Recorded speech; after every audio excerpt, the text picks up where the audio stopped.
కథలికుల అత్యున్నత మత గురువు పోప్ ఫ్రాన్సిస్ కాసేపటి క్రితమే మృతి చెందారు. భారత కాలమానం ప్రకారం సోమవారం ఉదయం కన్నుమూశారు. ఆయన గత కొంతకాలంగా శ్వాసకోశ సమస్యలు, డబుల్ న్యూమోనియా, కిడ్నీ సమస్యలతో తీవ్రంగా బాధపడ్డారు. ఫిబ్రవరి 14 నుంచి ఆయన 38 రోజుల పాటు ఆసుపత్రిలో చికిత్స పొందిన అనంతరం గత నెల డిశ్చార్జ్ అయ్యారు. ఆయన మృతి విషయాన్ని వాటికన్ వర్గాలు ధృవీకరించాయి. 2013లో 16వ పోప్ బెనడిక్ట్ తర్వాత ఫ్రాన్సిస్ ఈ బాధ్యతలు చేపట్టారు. ఫ్రాన్సిస్ 1938లో అర్జెంటీనాలో జన్మించారు. దక్షిణ అమెరికా నుంచి ఈ పదవిని అందుకున్న తొలి వ్యక్తి ఆయనే. ఆయన్ను ప్రజలు పోప్ అంటారు. తరచూ సామాజిక అంశాలపై కూడా ఆయన వ్యాఖ్యలు చేస్తుంటారు. 2016లో రోమ్ బయట ఇతర మతానికి చెందిన శరణార్థుల పాదాలు కడిగారు.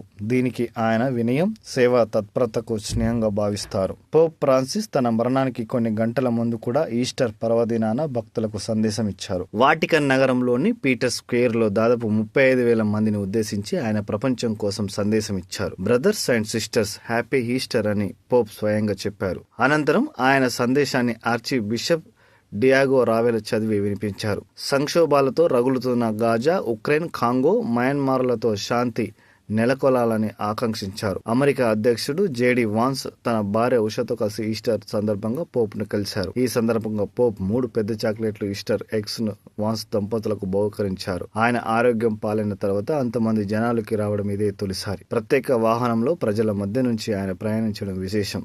మధ్యలో ఆగి పసికందులను, చిన్నారులను ఆశీర్వదించారు.